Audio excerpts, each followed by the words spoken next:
Bloodless Gem is one of the many deep gems in Deepwoken that, as stated by the wiki, reduces your damage by 20%, but in return you heal 60% of the base damage of your mantra with the respective cooldowns and caps. Now, stick with me here. What if I told you that there's something wrong with Bloodless Gems? Take a look at this clip right here. Seems pretty normal. He uses the Flame Repulsion and heals a solid 2, almost 3% from his opponent.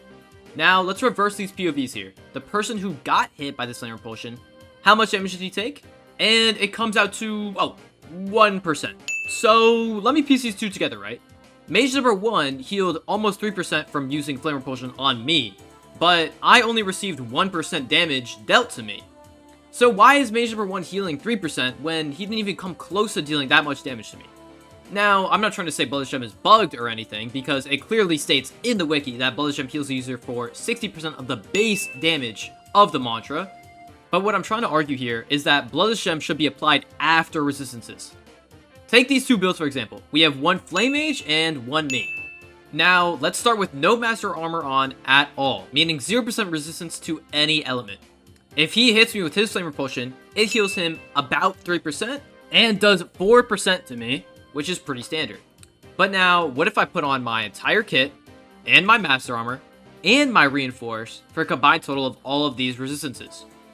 He uses the Flame Repulsion, but this time it does way less damage, only about 3%. Now let's check how much he healed from this heavily reduced attack compared to the first one. And by the looks of it, the healing is the exact same as when I had no resistances stacked at all, meaning another 3% heal. You guys see where I'm going with this?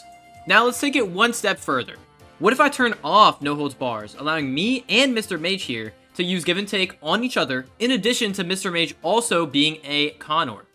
This leads to the combined damage resistances listed here, and keep in mind, if I also had Connor, these results would be even more ridiculous, to get one of the highest passive resistances in the entire game.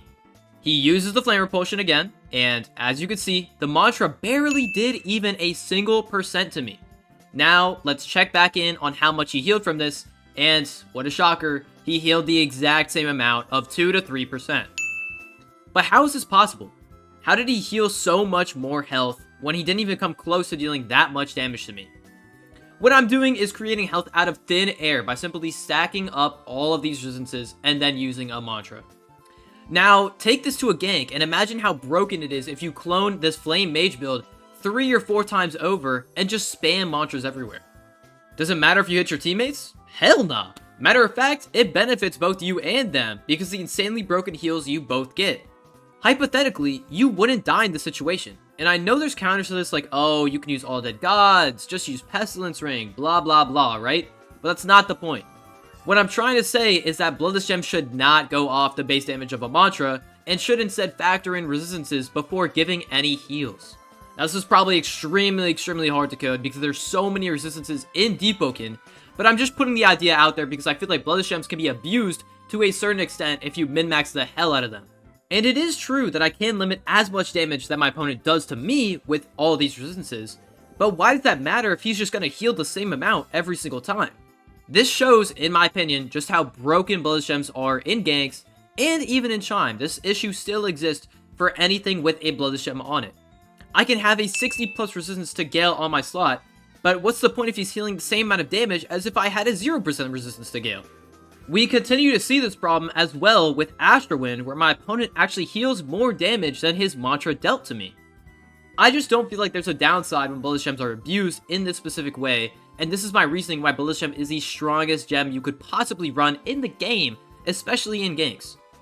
Let me know if I messed up anywhere in the comments, but I just found it strange how I can defend myself against every mantra in the game, but the one thing I'll never be able to defend myself against is a Bloodless Gem.